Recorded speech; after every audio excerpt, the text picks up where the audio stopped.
ভাই প্রায় বিভিন্ন অজুহাতে আমার কাছাকাছি আসার চেষ্টা করত। আমি বুঝতাম যে সে কিছু বিশেষ মনোভাব প্রকাশ করতে চায়, কিন্তু আমি বেশ আতঙ্কিত ছিলাম। একদিন মায়ের কাছে বিষয়টি বললাম। মা বললেন, সে তো তোমার ভাই, সে তোমাকে ভালোবাসে, এটাই স্বাভাবিক, তোমার উচিত তার কথা শোনা। আমি মায়ের কথায় বিস্মিত হয়ে গেলাম। একদিন আমি বাসায় একা ছিলাম। হঠাৎ আমার ভাই এসে আমাকে কিছু বুঝানোর চেষ্টা করছিল। আমি অনেকক্ষণ ধরে ধৈর্য ধরে অপেক্ষা করছিলাম, কিন্তু শেষে আবেগের বশে বলেই ফেললাম, ভাই, তুমি যা করতে চাও করো, তবে একবার চিন্তা করে শান্তভাবে সিদ্ধান্ত নিও। আমার ভাই ছিল ২০ বছর বয়সী একজন তরুণ। সে আমার চেয়ে বড় এবং দেখতে বেশ আকর্ষণীয়। আমিও তখন একজন কিশোরী মেয়ে ছিলাম। আমি অনেক আকর্ষণীয় ছিলাম। গায়ের রং ফর্সা।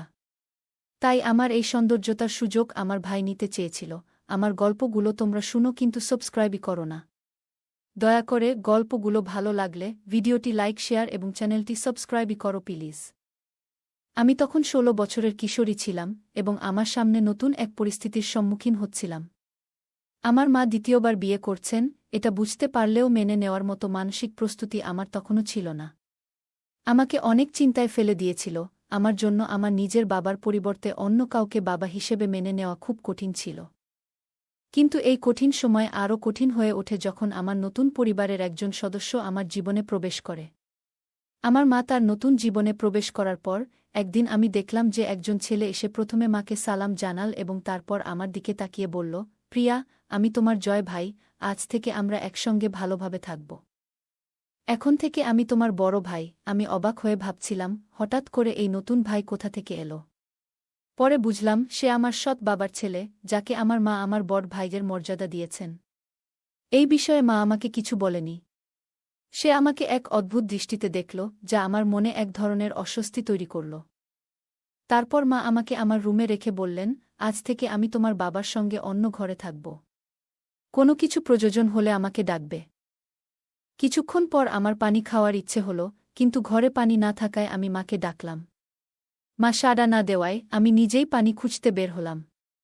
রান্নাঘর খুঁজতে গিয়ে হঠাৎ কেউ আমার মুখ চেপে ধরল এবং মৃদুস্বরে বলল, চুপ কর, মা বাবা বিরক্ত হবে। আমি আতঙ্কিত হয়ে উঠলাম এবং চিনতে পারলাম যে এটি আমার সৎ ভাই জয়। সে তখন আমাকে ছেড়ে দিয়ে জিজ্ঞেস করল, তুমি এত রাতে কেন বাইরে বের হলে? এরপর সে নিজেই আমার হাতে পানির গ্লাস দিল। তখন আমি লক্ষ্য করলাম তার চোখে এক ধরনের অদ্ভুত উষ্ণতা আছে, যা আমাকে খুব অস্বস্তিতে ফেলে দেয়। তখন আমি ১৬ বছরের কিশোরী, আর রাতের অন্ধকারে তার উপস্থিতি আমাকে ভীত করেছিল। আমি অনুভব করছিলাম যে কেউ আমার কাছে এসে বলল, প্রিয়া, আমাকে ভয় পেও না। জয় ভাইয়ের কথায় কিছুটা অস্বস্তি লাগলেও তার মনের ভাব বুঝতে পারছিলাম না। সে আমার থেকে বড় ছিল, কিন্তু তার ব্যবহার আমাকে কিছুটা চিন্তায় ফেলে দিয়েছিল। আমি রুমে ফিরে গিয়ে দরজার শব্দ শুনতে পেলাম এবং আমার হৃৎপিণ্ড দ্রুত বেগে ধড়ফড় করতে লাগল। আমি ভয় পাচ্ছিলাম, ভেবে নিয়েছিলাম দরজায় নিশ্চয়ই বাবার মতো কেউ থাকবে। দরজা খোলার ইচ্ছা ছিল না, তাই আমি নিজেকে আরও সংকুচিত করে ফেলছিলাম। হঠাৎ মায়ের আওয়াজ শুনতে পেলাম। তিনি আমার নাম ধরে ডাকলেন, প্রিয়া। দরজা খুলতেই মা আমাকে জড়িয়ে ধরলেন এবং বললেন, ভয় পেও না, আজ এই বাড়িতে তোমার প্রথম রাত। তাই তোমার ভয় পাওয়ার কিছু নেই, কারণ এখন থেকে আমরা সবাই এই বাড়িতেই থাকব। আস্তে আস্তে সব ঠিক হয়ে যাবে। চিন্তা করো না। মা তার নতুন জীবনে খুব খুশি হলেও আমি আমার নতুন পরিবেশে অসন্তুষ্ট ছিলাম। বিশেষ করে আমার সৎ ভাইয়ের উপস্থিতি আমাকে আরও অস্বস্তিতে ফেলছিল। মা রুমের দরজা বন্ধ করে দিলেন, কিন্তু প্রতিদিন একই ঘটনা ঘটতে লাগল। আমি সন্ধ্যায় রুমে গিয়ে দরজা বন্ধ করে দিতাম, কারণ জয় ভাইয়ার দৃষ্টিভঙ্গি আমাকে ভীত করছিল। তার দৃষ্টি আমাকে প্রতিনিয়ত অস্বস্তি দিচ্ছিল এবং আমি বুঝতে পারছিলাম যে সে আমার প্রতিটি পদক্ষেপ লক্ষ্য করছে। জয় ভাইয়া প্রায়ই আমার প্রশংসা করতে আসত, বোঝানোর চেষ্টা করত যে আমি বড় হয়ে গেছি। মায়ের সঙ্গে জয় ভাইয়ার ব্যবহার সবসময় ভালো ছিল, কিন্তু তার অন্যরকম মনোভাব আমাকে চিন্তায় ফেলেছিল। মায়ের দ্বিতীয় বিয়ের ১ মাস পর আমি বুঝতে পারলাম যে আমার সৎ বাবা আমাকে কন্যা হিসেবে গ্রহণ করতে চান না।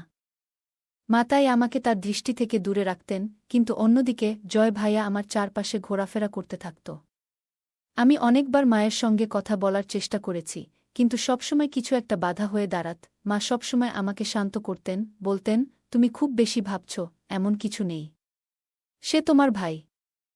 শুধু তোমার যত্ন নিতে চায়। ধীরে ধীরে মা আমার সব কথাই উপেক্ষা করতে শুরু করলেন, আর আমি নিঃশব্দে সময় কাটাতে লাগলাম। একদিন বিকেলে আমি বারান্দা পরিষ্কার করছিলাম, হঠাৎ জয় ভাইয়া এমনভাবে এসে দাঁড়াল যে আমি তার সাথে ধাক্কা খেলাম। আমি রাগে বললাম, এটা কি? সে অবাক হয়ে জবাব দিল, আমি কি করেছি? তার কথায় আমি বুঝতে পারলাম যে সে ইচ্ছাকৃতভাবে এমনটা করেছে। আমি কিছু বলার আগেই মা ছাদে থেকে এসে বললেন, প্রিয়া, তুমি যাই করো, এখন আমার সাথে নিচে এসো, আরও কিছু কাজ করতে হবে। আমি মাকে বলতে চেয়েছিলাম যে জয় ভাইয়া ইচ্ছা করে এমনটা করেছে, কিন্তু মা আমার কথা শুনলেন না। কারণ আমি বুঝতে পারছিলাম মা এখন আমার চেয়ে জয় ভাইকে বেশি ভালোবাসে। আমাকে নিচে নিয়ে গেলেন। মাঝপথে মা বললেন, সে তোমার ভাই, তার বিরুদ্ধে অভিযোগ করতে বসো না। তোমার উচিত তার কথা শোনা। সে তোমার যত্ন করে, আর তুমি শুধু বাজে কথা বলছ। সে একটু ঠাট্টা করে, কিন্তু সেটাকে মনের মধ্যে নিও না। আর সে যা চায় তাই করো। মায়ের কথাগুলো শুনে আমি হতাশ হয়ে পড়লাম। মা জয় ভাইয়ার বিরুদ্ধে কিছু শুনতে চাইছিলেন না। সম্ভবত তিনি তাকে নিয়ে অতিরিক্ত বিশ্বাসী ছিলেন, বা হয়তো অন্য কোনো কারণে চুপ থাকছিলেন। জয় ভাইয়া সুযোগ পেলেই আমার কাছাকাছি আসত, আমাকে অস্বস্তিতে ফেলত। আমি বুঝতে পারছিলাম যে সে আমার থেকে কি চায়, কারণ তার আচরণ তা স্পষ্টভাবে প্রকাশ করছিল। আমি মায়ের কাছে সবকিছু বলতে পারতাম না, কারণ আমি জানতাম তিনি আমার কথা বিশ্বাস করবেন না। কেন জানি না, কিন্তু আমার সৎ বাবা এবং তার ছেলে মায়ের কাছে খুব প্রিয় হয়ে উঠেছিলেন, আর আমি, প্রকৃত সন্তান হয়েও, যেন উপেক্ষিত ছিলাম। মা সবসময় জয় ভাইয়ার কথা বিশ্বাস করতেন, আর আমি আস্তে আস্তে নিজের কথাগুলো গোপন করতে শুরু করলাম। কারণ এখন কাউকে এসব বলে লাভ হবে না। কেউ বিশ্বাস করবে না। একদিন মা আমাকে বাড়িতে রেখে বাজারে গেলেন। ঠিক সেই সময় জয় ভাইয়া হঠাৎ ফোন রেখে দ্রুত ফিরে এল। বাড়িতে কেউ ছিল না, তাই সে আমার কাছে এসে বলল, প্রিয়া, তুমি চাইলে তোমার এই সৌন্দর্য কাজে লাগতে পারে। আর কতদিন এভাবে সময় নষ্ট করবে? আমি রেগে গিয়ে বললাম, তুমি আমার ভাই, এভাবে কথা বলো না। সে হেসে বলল, হ্যাঁ, আমি তোমার ভাই, তবে সৎ ভাই। তার কথায় আমি ভীষণ অস্বস্তি বোধ করছিলাম। সে যখন আমার কানের পিছনে চুল সরিয়ে দিল, তখন আমার মনে হচ্ছিল আমার নিঃশ্বাস বন্ধ হয়ে আসছে। আমি ভয়ে দৌড়ে মায়ের কাছে গেলাম। মা ভয় পেয়ে গেলেন এবং বললেন, আমি তো শুধু কিছুক্ষণের জন্য বাজারে গিয়েছিলাম। আমি কাঁদতে কাঁদতে মাকে বললাম, এখানে থাকতে আমার খুব ভয় লাগে। কিভাবে বলবো যে এই বাড়িটা আমার জন্য ভয়ের জায়গা হয়ে উঠেছে? মায়ের দ্বিতীয় বিয়ে আমার জন্য খুব বড় একটি বোঝা হয়ে দাঁড়িয়েছে। যদি বাবা মাকে তালাক না দিতেন, তবে আজ আমার জীবনটা অন্যরকম হতো। মা তার নিজের সিদ্ধান্তে আমার জীবনটাকেও নষ্ট করে দিলেন। বাবার মতো কেউ আমার যত্ন নেয় না। মা শুধু নিজের ভালোর জন্য এসব করেছে। মায়ের দ্বিতীয় বিয়ের প্রায় 2 মাস হয়ে গেছে, কিন্তু আমার সৎ বাবা একবারও আমার দিকে তাকাননি। মনে হচ্ছে আমার উপস্থিতি এই বাড়িতে তার কাছে সহ্য হয় না। মা আমার খুব কাছের ছিলেন, কিন্তু তিনি যেন ধীরে ধীরে দূরে সরে যাচ্ছিলেন। মাকে হারানোর ভয় এবং নতুন পরিস্থিতির সাথে মানিয়ে নেওয়া আমার জন্য কঠিন হয়ে পড়েছিল। এই বাড়িতে থাকতে থাকতে আমি ধীরে ধীরে মায়ের কাছ থেকে নিজেকে দূরে সরিয়ে নিতে শুরু করলাম। প্রতিটি দিন কাটানো যেন এক রকমের যন্ত্রণা হয়ে উঠেছিল, কিন্তু পালানোর উপায় ছিল না। একদিন সন্ধ্যায় জয় ভাইয়া একটি কালো ব্যাগ নিয়ে আমার পিছু পিছু এলো। সে আমার সামনে এসে ব্যাগটা বাড়িয়ে দিয়ে বলল, এই জামাগুলো তোমার জন্য এনেছি। এগুলো তোমার গায়ে দারুণ মানাবে। আর কতদিন আমাকে এভাবে অপেক্ষা করাবে? তার কথা শুনে আমি ভয় পেয়ে গেলাম। সে জোর করে ব্যাগটা আমার হাতে দিয়ে বলল, রাতে তোমার জন্য অপেক্ষা করব। তারপর নিচে চলে গেল। আমার শরীর কাঁপতে শুরু করল, আর আমি দ্রুত আমার রুমে চলে এলাম। ব্যাগটা খুলে দেখলাম, ভেতরে যা ছিল তা দেখে আমি স্তম্ভিত হয়ে গেলাম। আমি তাড়াতাড়ি সেই জামা আলমারিতে লুকিয়ে ফেললাম, যাতে মা কিছু দেখতে না পান। সারা দিন রুমে কাটানোর পর সন্ধ্যায় মা আমাকে ডাকতেন, কিন্তু আমি এখন আর জয় ভাইয়ার সামনে যেতে চাইতাম না। জয় ভাইয়া বাড়িতে থাকলে আমি রুমের বাইরে বের হতাম না, কারণ তার উদ্দেশ্য আমি বুঝতে পেরেছিলাম। আমি জানতাম না যে সেদিন মা বাবা দুজনেই একটা বিয়েতে গেছেন, আর জয় ভাইয়া ও বাইরে ছিল, তাই মনে মনে কিছুটা শান্তি অনুভব করছিলাম যে কেউ আমাকে বিরক্ত করবে না। কিন্তু আধ ঘন্টা পর আমি রান্নাঘরের কাজ শেষ করে বেরোলাম, আর দেখলাম জয় ভাইয়া আমার বিছানায় শুয়ে আছে। আমাকে দেখে তার মুখে এক ধরনের হাসি ফুটে উঠল। আমি কিছুটা হতবাক হয়ে গেলাম। হয়তো আমি তখন অন্য কোনো কাজে ব্যস্ত ছিলাম, তাই লক্ষ্য করিনি যে তার দৃষ্টি আমার দিকে ছিল। তার হাসি দেখে এবং এমন অবস্থায় তাকে আমার রুমে দেখে আমার মন খারাপ হয়ে গেল। আমি বললাম, মা বাড়িতে নেই, তোমার এখানে থাকা উচিত নয়। এখনই আমার রুম থেকে বের হও।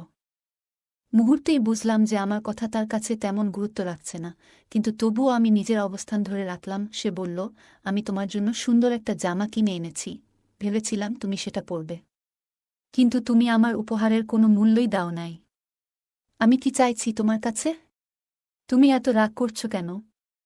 আজ তো বাড়িতে কেউ নেই। তুমি ওই ড্রেসটা পরে দেখাও না, তুমি তো জানো তুমি কতটা সুন্দর। জয় ভাইয়া কথা শুনে আমি খুব অস্বস্তি অনুভব করলাম। সে আসলে কি চাইছে তা বুঝতে পারছিলাম। আমি আলমারি থেকে সেই জামাটা বের করে জয় ভাইয়ার সামনে রেখে বললাম, তুমি কি ভাবো আমি এমন কিছু পরব? এটা কখনোই আমার স্বভাব ছিল না। জয় ভাইয়া হাসতে হাসতে বলল, এই জামাটা কত সুন্দর, একবার পরেই দেখো না। তার চোখে ছিল এক ধরনের অদ্ভুত দৃষ্টি, যা দেখে আমি বললাম, আমি তোমার বোন। আমার গলা শক্ত করে বললাম, এখনই আমার রুম থেকে বেরিয়ে যাও, কারণ এর থেকে বেশি কিছু আমি সহ্য করব না। জয় ভাইয়া আমার হাতটা ধরে বলল, তোমার মতো মেয়েদের আমি খুব ভালো চিনি। তুমি তোমার মাকে দেখো না, সে কিভাবে আমার বাবাকে মুগ্ধ করেছে। তার মুখ থেকে এই কথা শুনে আমি অবাক হয়ে গেলাম। আমি কল্পনাও করতে পারিনি যে সে এমন কিছু ভাবতে পারে। জয় ভাইয়ার মনোভাব আমাকে খুবই অস্বস্তিকর অবস্থায় ফেলে দিল। সে বলল, তুমি যদি আমার কথা না শোনো, তাহলে আমি বাবাকে তোমার খারাপ দিকগুলো বলবো, আর তখন তিনি তোমাকে এই বাড়ি থেকে বের করে দেবেন। আমি তোমার কাছ থেকে শুধু এটুকুই চাই, তুমি এই জামাটা পরো এবং একটা ছবি তোলো। জয় ভাইয়া আমাকে বলল, তোর মুখটা লুকিয়ে রাখো, আমি শুধু তোর অস্তিত্বটা ক্যামেরায় বন্দি করব। প্রতিটা ভিডিও লাখ লাখ ভিউ পাবে, আর তোর সৌন্দর্যের জন্য আমরা দুজনে অনেক টাকা আয় করব। জয় ভাইয়া কথা শুনে আমি কাঁদতে কাঁদতে বললাম, আমি এমন পরিবারের মানুষ নই যেখানে এমন কিছু চলে। আমি এই ধরনের পোশাক পরার কথা ভাবতেও পারি না। আমাকে মাফ করো ভাইয়া। আমি তোমার বোন হই। তখন জয় ভাইয়া আমাকে বলল, আমার অনেক টাকা পাওনা আছে, অনেকবার আমি জুয়ায় হেরেছি। এখন যদি টাকা না পাই, আমাদের সবার অবস্থা খারাপ হবে। তাই আমার কথা শোনো, মুখটা লুকিয়ে ফুটেজ তৈরি করো যাতে লোকে তোকে দেখতে পায়। আমি কাঁপতে কাঁপতে দাঁড়িয়ে থাকলাম। সে আমাকে বাধ্য করছিল, আর আমি ভিক্ষা চাইছিলাম তার কাছে যে আমাকে মাফ করো। কিন্তু সে শুধু নিজের লাভের জন্য আমাকে ব্যবহার করতে চেয়েছিল। আমি ভাবছিলাম আমার জীবনটা মনে হয় এখনই শেষ হয়ে যাবে। হঠাৎ দরজায় জোরে জোরে ধাক্কা পড়ল। জয় ভাইয়া ঘর থেকে বের হয়ে গেল, আর আমি দৌড়ে দরজা খুলতেই প্রাণ ফিরে পেলাম। সামনে পুলিশ দাঁড়িয়েছিল। মা এদেরকে নিয়ে এসেছিল। কারণ মা তখন বাড়িতে আসছিল, কিন্তু আমরা কেউ বুঝতে পারিনি। পরে মা সব বুঝতে পেরে পুলিশকে খবর দেয়। তারা জয় ভাইয়াকে খুঁজে নিয়ে আসে আর জিজ্ঞাসাবাদ করে। আমি ওদের সব কিছু বললাম। পুলিশ জয় ভাইয়াকে গ্রেফতার করল এবং আমাকে বলল যে সে তার বন্ধুদের সাথে কিছু মেয়েদের ভিডিও তৈরি করেছে এবং সেগুলো সাইবার ক্রাইমের আওতায় এনে ব্যবহার করতে চেয়েছিল। সৌভাগ্যবশত পুলিশ সময়মতো এসে আমাকে রক্ষা করল। আমার সম্মান অক্ষুণ্ণ থাকল।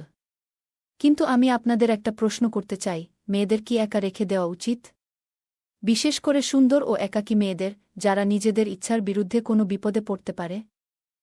গল্পটা কেমন লাগলো জানাতে ভুলবে না। আরও মজার মজার রোমান্টিক গল্প শুনতে চাইলে ভিডিওটি লাইক, শেয়ার এবং চ্যানেলটি সাবস্ক্রাইব করতে এবং বেল আইকনটি ক্লিক করতে ভুলবে না। ধন্যবাদ।